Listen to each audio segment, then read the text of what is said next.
मृत्यु के बाद हम वास्तव में कहाँ जाते हैं? यह प्रश्न उतना ही पुराना है जितनी मानव सभ्यता।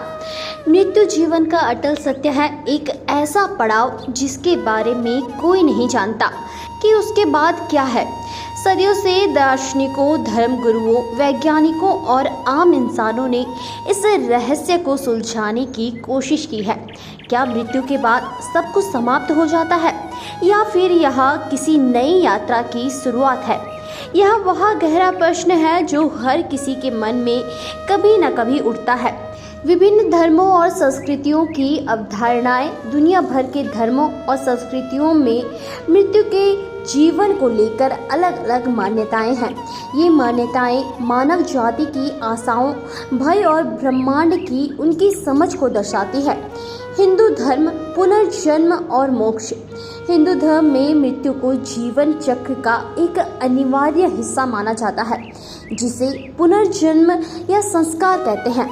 आत्मा अनिवासी है और केवल शरीर बदलती है।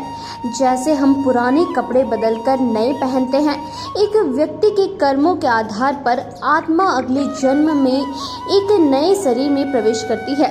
यह मानव, पशु या कोई अन्य रूप हो सकता है। यह चक्र तब तक चलता है जब तक आत्मा मोक्ष प्राप्त नहीं कर लेती, जिसका अर्थ है जन्म और मृत्यु के बंधन से मुक्ति और परमात्मा के साथ एकाकार हो जाना। मोक्ष को जीवन का अंतिम लक्ष्य माना जाता है, जहां आत्मा परम शांति और आनंद प्राप्त करती है। ईसाई धर्म, स्वर्ग और नर्क।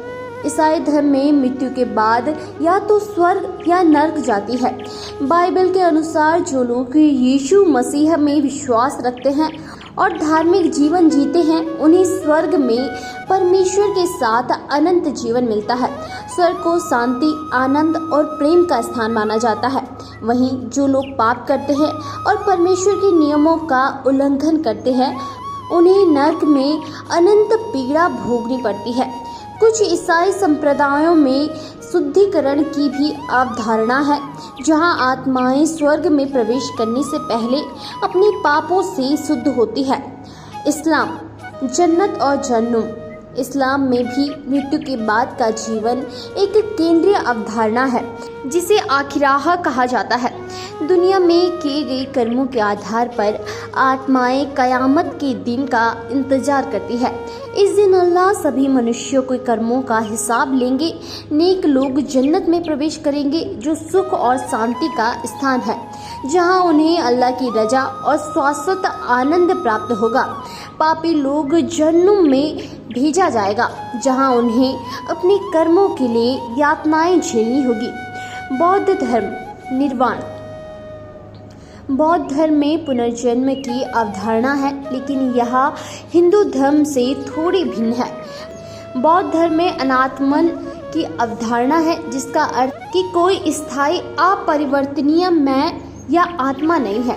इसके बजाय चेतना का प्रवाह कर्मों के आधार पर एक शरीर से दूसरे शरीर में जाता है। इसे पुनर्जन्म के चक्र का अंत निर्वाण है। निर्वाण का अर्थ है दुख, इच्छा और अज्ञानता से मुक्ति, जो परम शांति और अस्तित्व के सत्य की पहचान की स्थिति है। यह भौतिक संसार से परे एक अवस्था है